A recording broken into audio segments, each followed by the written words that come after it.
귀한 찬양 감사드립니다. 설교를 안 해도 될 것 같습니다. 참 은혜롭고 좋은 찬양으로 하나님께서 우리에게 참 많은 은혜를 주시는 것 같습니다. 오늘도 오후 예배에 참석하신 우리 성도 여러분 한 분 한 분 우리 주님의 이름으로 축복합니다. 한 주간 고난주간 특별 새벽 기도회에 많은 분들이 참여해 주시고, 또한 멀리서 택시 타고 또 어떤 분은 첫 차를 타고 헐레벌떡 힘있게 아픈 무릎을 힘을 내셔서 달려오신 여러 성도님들을 보면서 옆에서 큰 은혜가 되었고 도전이 많이 되었습니다.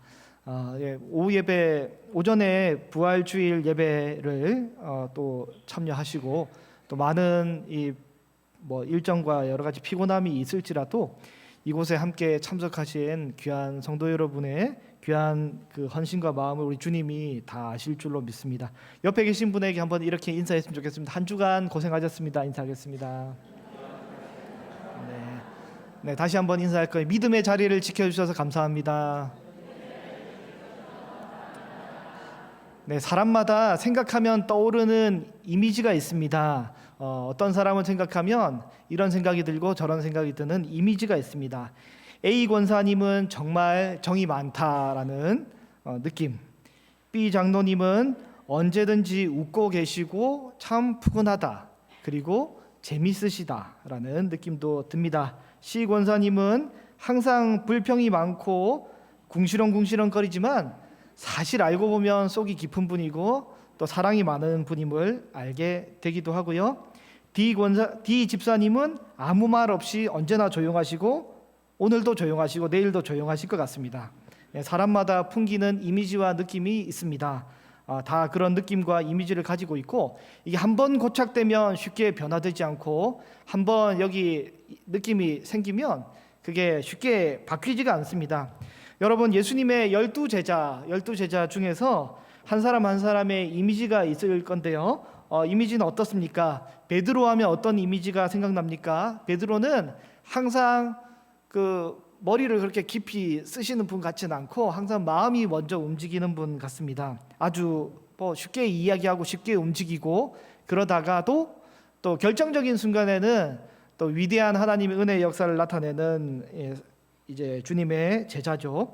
겁도 많고 실수도 많지만 때로는 어디서 그런 용기가 나왔는지 모를 만큼 하나님이 사용하시는 인물이고요. 그는 세상 그 누구보다 예수님을 가장 많이 사랑했던 제자라는 그런 것을 우리가 알고 그런 이미지를 가지고 있습니다. 예수님의 12제자 중에서 사도 요한은 어떤 이미지와 어떤 느낌을 가지고 계십니까? 사도 요한은 아마도 사도 중에서 제자 중에 막내였을 것입니다. 그는 예수님께 가장 많이 사랑을 받았던 그런 제자로 우리는 기억하고 있습니다.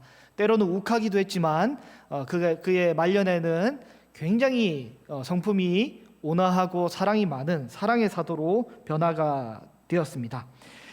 그리고 또 어떤 제자들이 떠오르십니까? 아마도 순서상 가룟 유다가 또 생각이 나실 것입니다. 가룟 유다, 예수님을 배신했던, 팔아넘겼던 나쁜 제자. 그리고 사실 우리가 그 외에는 많이 기억이 남아 있지 않습니다. 다른 제자들에 대한 이미지들이 사실은 많이 있진 않습니다. 성경에 나다나엘도 나오고 빌립도 나오고 여러 이야기들이 나오기도 했지만 사실 우리 머릿속에 그렇게 깊이 남아 있지는 않지만, 그나마 조금이나마 나머지 제자 중에 우리에게 깊이 머리에 각인되어 있는 제자가 있다면 바로 오늘 본문의 도마입니다. 도마. 여러분, 도마하면 어떤 이미지가 떠오르십니까? 도마는 어떤 제자입니까? 의심이 많은 제자라고 한번 콱 박히고 이게 끝났습니다. 도마는 이제 그냥 평생 의심이 많은 제자로 머리에 이미지가 박혀 있는 것이죠.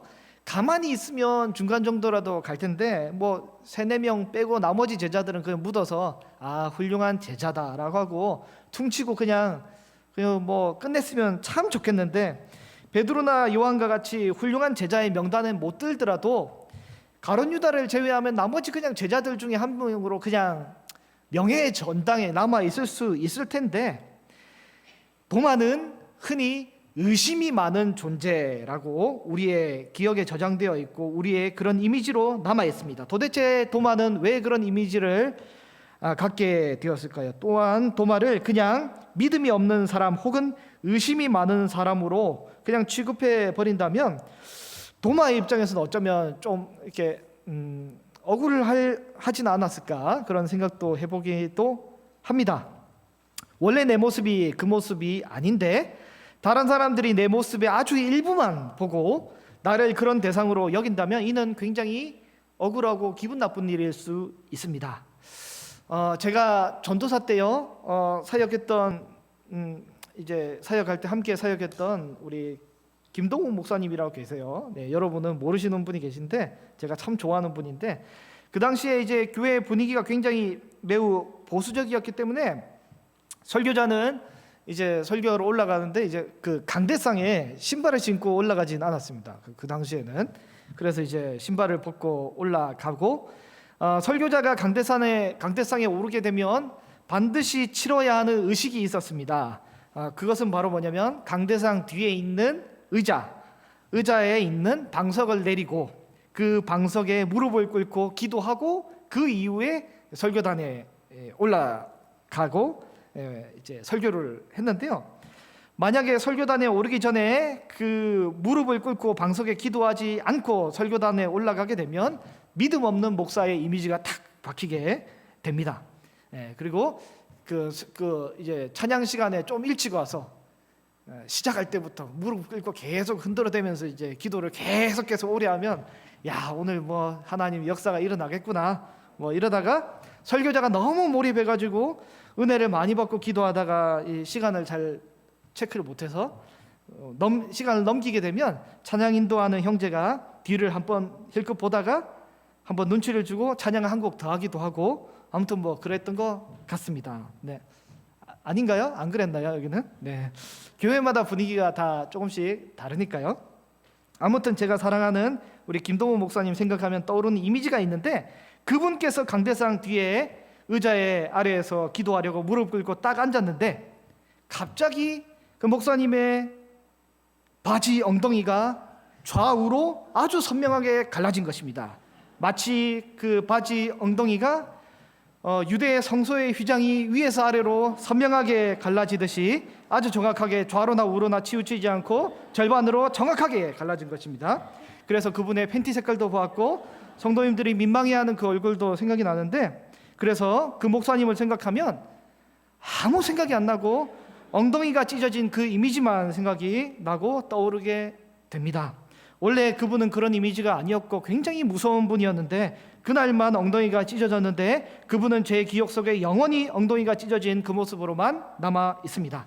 오늘 본문의 도마는 왜 의심이 많은 제자로 그런 이미지를 가지게 되었을까요? 원인은 본문 24절에 있습니다. 오늘 본문 24절을 같이 한번 우리 한 목소리로 읽어볼까요? 시작.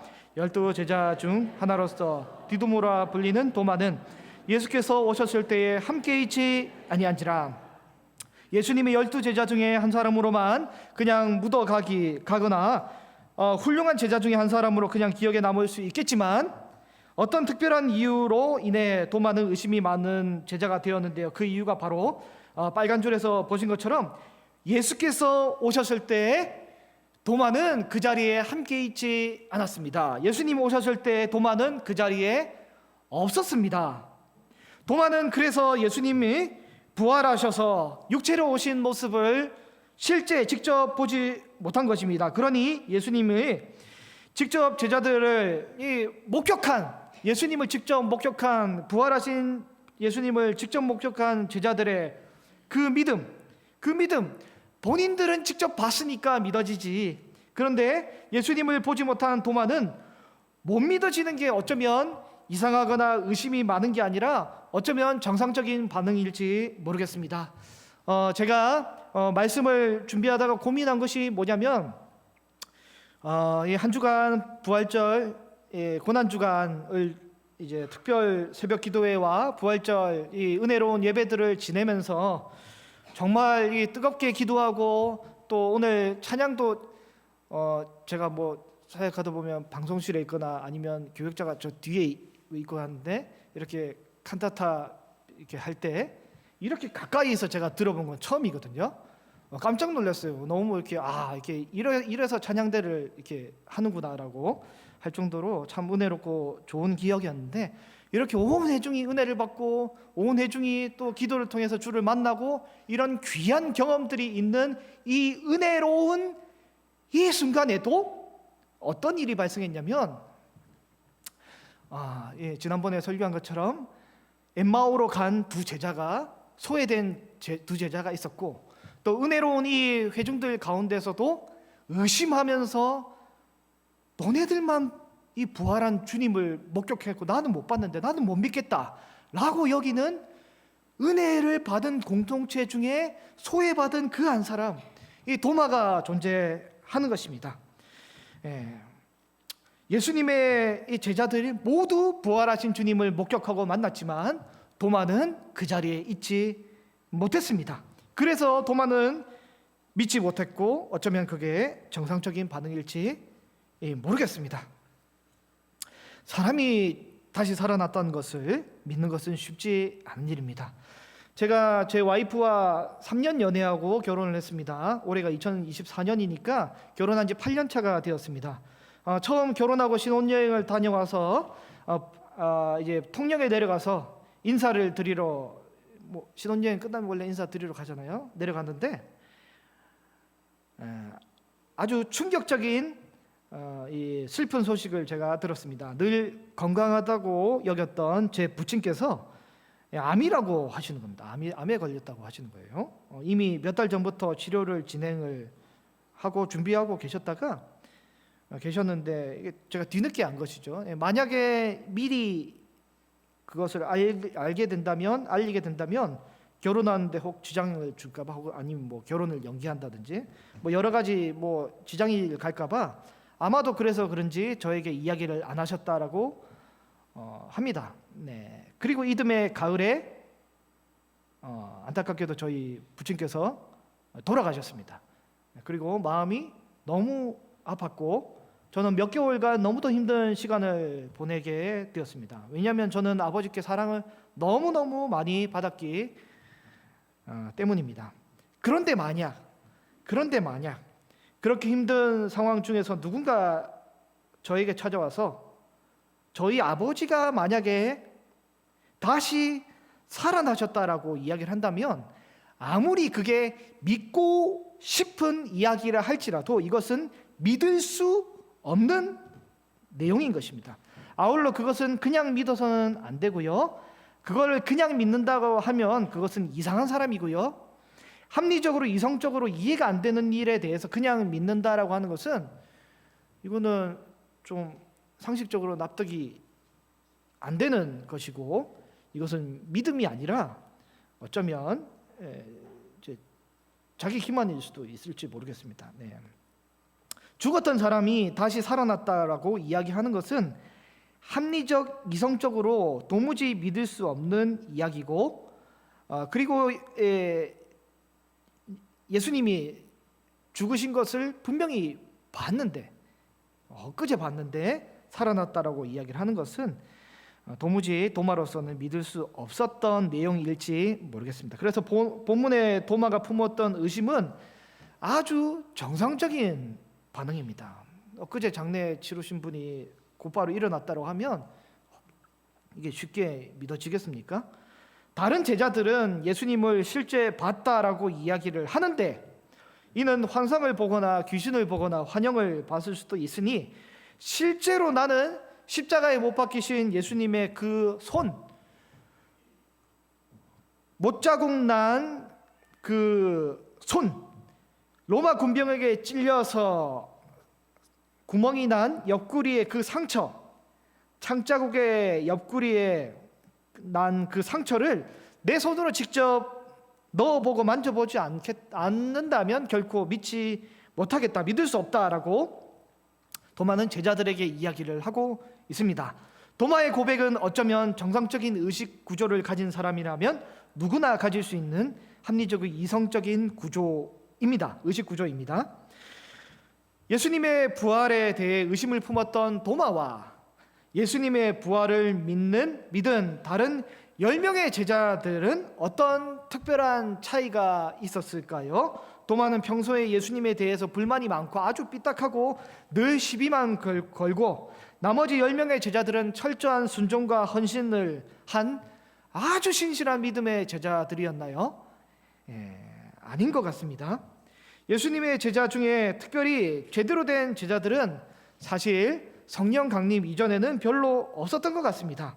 그렇다면 그들의 차이는 무엇입니까? 그 10명의 제자와 도마의 차이는 무엇입니까? 바로 부활하신 예수님께서 공동체를 찾아오셨을 그때 그 자리에 있었던 것과 그 자리에 없었던 것, 이것이 아주 결정적인 차이가 아닐까요? 만약에 주의 제자 중에 도마 대신에 세리마테나 열심당 시므온이나 빌립이나 나다나엘 중에 다른 제자 중에 그 누구라도 도마처럼 그 자리를 비우고 있었더라면 그 누구라도 도마처럼 의심을 하게 되는 것은 어쩌면 당연한 것은 아닐까 모르겠습니다. 사랑하는 우리 귀한 성도 여러분, 우리는 언제나 믿음의 자리를 지켜야 합니다. 우리의 믿음이 때로 좋을 때도 있고 우리의 믿음이 때로 연약해질 때가 있습니다. 그러나 언제나 우리는 우리의 믿음이 신실하고 뛰어나면 좋겠지만 사람이 언제나 우리 늘 신실하고 늘 뛰어난 믿음을 가지고 있을 수는 없습니다. 신앙에는 굴곡이라는 것이 있습니다. 도마는 왜 그 자리에서 함께하지 못하고 이탈을 하고 갔는지 모르겠습니다.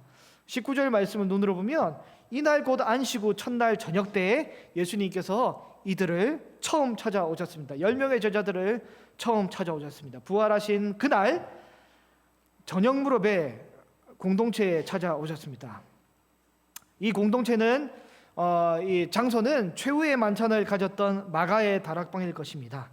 믿음의 제자가 언제나 모이는 아지트와 같은 곳, 즉 교회 공동체의 안식 후 첫날 저녁 때에 예수께서 찾아오신 것입니다. 오늘날로 표현을 하자면 주일 저녁 예배 때 혹은 주일 오후 예배 때, 그것도 부활주일 오후 예배 때 우리 주님이 10명의 제자들을 찾아오셨던 것이죠. 그러나 도마는 그 시간에 그 장소를 떠나 다른 곳에 있었습니다. 어쩌면 오전 예배에 참석을 했다가 오후에는 잠깐 어디론가 갔을지 모르겠습니다. 매일매일 모여서 함께 믿음의 교제를 나누다가 그날만 잠시 사업터에 일이 생겨서 갔는지, 아니면 친척 결혼식에 갔는지, 출근하러 갔는지, 시험을 보러 갔는지, 아니면 그냥 안 오고 싶어서 안 왔는지, 아니면 피곤해서 안 왔는지 정확히 알 수 없지만 확실한 것은 예수께서 오셨을 때 도마는 그 자리에 없었던 것입니다. 예수님의 제자들의 공동체는 모두 삶의 방향을 잃은 상황이었습니다. 왜냐하면 예수님이 돌아가셨기 때문입니다. 그래서 그들은 너무 두려웠습니다. 긴장도 되고, 유대인들이 우리에게 예수님을 죽인 것처럼 우리도 죽일까봐 굉장히 두렵고, 앞으로 우리 인생을 어떻게 해야 할지, 내 인생을 어떻게 보내고 어떻게 계획을 해야 될지, 예수님께 내 인생을 다 드리고 내 삶의 모든 방향과 목적과 이유를 예수님께 다 드렸는데 그 존재의 이유와 목적이 소실되니 굉장히 두렵고 막막하고 혼란스러운 상황이었습니다. 그러나 이들에게 굉장히 칭찬하고 싶었던 것은 모두 흩어졌을지라도 당장 각자의 삶으로 아주 완전하게 떠나지는 않았다는 것입니다. 비록 온전하게 충성하지는 못했지만 그토록 사랑했던 내 예수님을 완전히 떠날 수가 없었고, 나의 믿음이 지금은 흔들리고 지금 비록 내 믿음이 연약해진 상황일지라도 예전처럼 신앙이 불타오르고 뜨겁지는 않지만 그래도 아주 교회 공동체에 등을 돌리지 못하는 것은 그래도 내 믿음이 지금 상황은 어떨지 모르지만 그래도 교회가 좋은 것입니다. 나의 믿음이 지금은 연약하고 흔들릴지라도 예수님의 제자들은 이상하게도 지금 교회 공동체를 아주 떠나지 않고 머물러 있습니다. 이것을 우리는 신앙이라고 합니다. 우리는 이것을 믿음이 좋은 것이라고 합니다. 때로 교회 공동체에서 이탈하거나 공동체를 떠나는 이유가 무엇입니까? 예수님의 제자들 공동체는 다양한 이유가 또 있었겠지만 우리가 교회에서 이탈되거나 떠나는 이유가 무엇입니까? 혹시 예배의 은혜를 못 받기 때문일 수도 있습니다. 아니면 혹시 사람에게 상처를 받았을 수도 있습니다. 그것도 아니면 다 문제 없지만 내 믿음이 연약해져서 떠나고 싶을 때도 있을 수 있습니다. 그러나 명확한 것은, 확실한 것은 이러한 문제들, 이런 어려움의 순간들, 공동체를 떠날 만한 내 나름의 기준과 이유들은, 그 이유들은 사실 엄밀히 따지고 보면 교회 공동체를 떠날 이유가 아니라 더 가까이 교회 공동체에 머물러 있어야 하는 그 이유입니다. 내가 어려우면 어려울수록 더욱 우리는 교회 공동체에 더욱더 머물러야 할 순간과 그 때인 것입니다. 성도는 교회 공동체를 떠나서는 결코 온전하게 생존할 수 없습니다. 물론 북한 교회 성도처럼 피치 못하게 홀로 신앙생활을 해야 하는 상황이라면 신앙을 연명할 수는 있겠죠. 이는 말 그대로 연명입니다. 연명. 가나안 성도 아시죠? 안나가 성도. 믿음은 있지만 교회 공동체 내에 들어오지 않고 떠도는 성도, 가나안 성도입니다.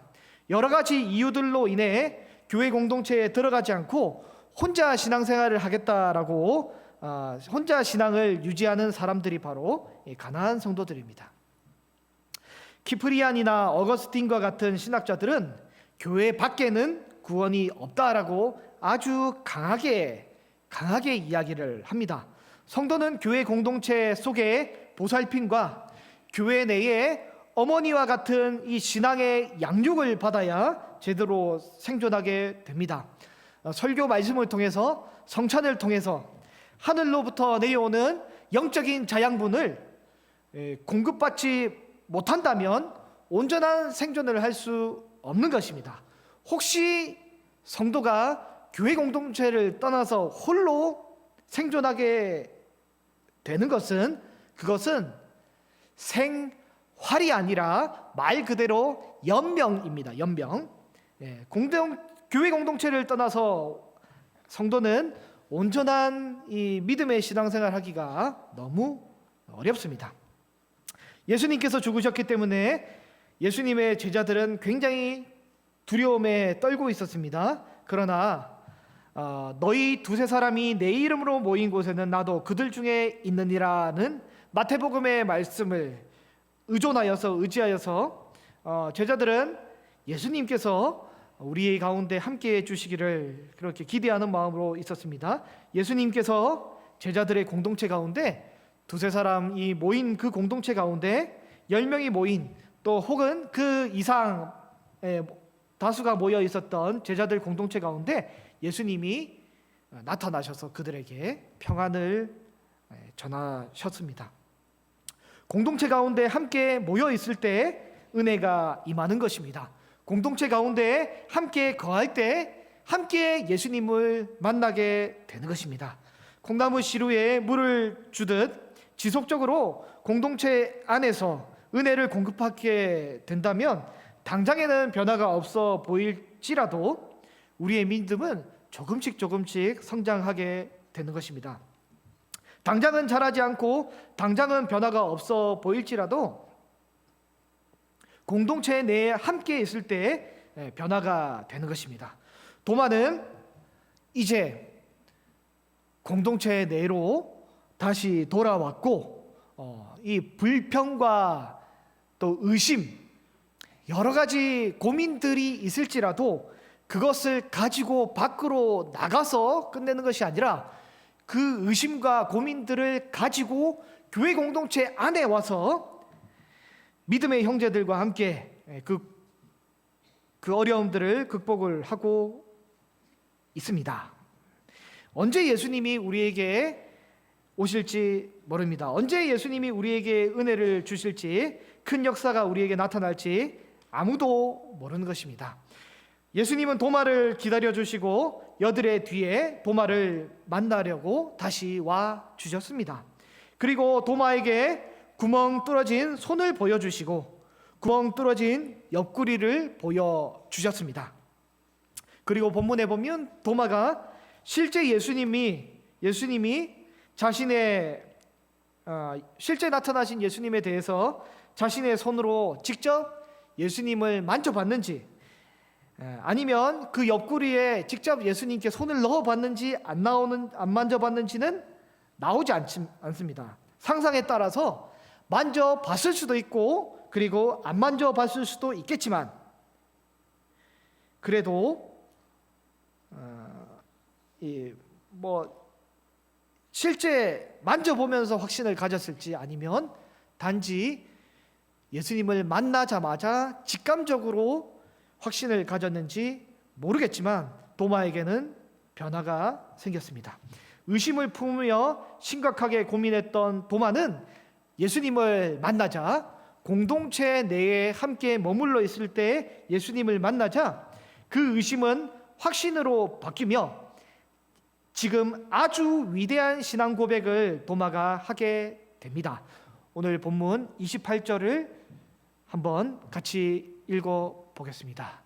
시작. 도마가 대답하여 이르되 나의 주님이시요 나의 하나님이시니이다. 나의 주님이시요 나의 하나님이시니이다. 도마는 지금 신앙 고백을 하고 있는데 세상 그 누구보다 위대한 신앙 고백을 하고 있습니다. 예수님의 수제자 베드로도 예수님을 하나님의 아들로 표현하기는 했지만 도마는 지금 예수님을 하나님으로 표현하고 있습니다. 도마는 지금 나의 주님이자 동시에 나의 하나님으로 예수님을 표현하고 있는 것입니다. 건강한 의심과 건강한 고민은 더욱더 건강한 신앙을 만드는 양분이 된 것입니다. 의심을 품어도 공동체 밖에서 의심을 품고 끝나는 것이 아니라 공동체 안에서 자신의 풀리지 않는 그 의심과 고민들을 고민했더니 오히려 도마가 더욱더 좋은 믿음으로, 더 좋은 신앙으로 바뀌게 된 것입니다.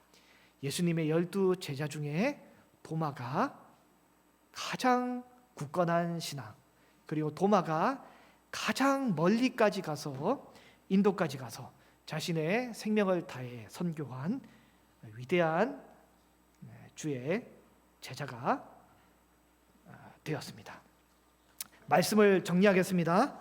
사랑하는 귀한 성도 여러분, 우리는 언제나 믿음의 자리를 지켜야 합니다. 우리의 믿음이 때로 좋을 때가 있고 우리의 믿음이 때로 연약할 때가 있습니다. 언제나 우리의 믿음이 신실하고 뛰어나고 좋으면 좋겠지만 사람의 믿음이 언제나 늘 좋지는 않습니다. 신앙에도 굴곡이 있습니다. 공동체 내에서 혹은 스스로의 문제로 인해 혹여나 내 자신의 문제로 인해 어려움을 겪을 수도 있습니다. 그러나 그것은 공동체를 이탈해야 할 만한 이유가 아니라 오히려 이런 어려움들은 공동체 안으로 더 들어와서 믿음을 더욱더 굳건하게 해야 할 그 이유가 되는 것입니다. 우리는 언제나 이 믿음의 자리를 지켜야 합니다. 내가 앉은 이 자리, 내가 참여한 이 예배의 자리, 우리는 이 믿음의 자리를 아름답게 거룩하게 지켜가기를 간절히 소망합니다. 기도하겠습니다.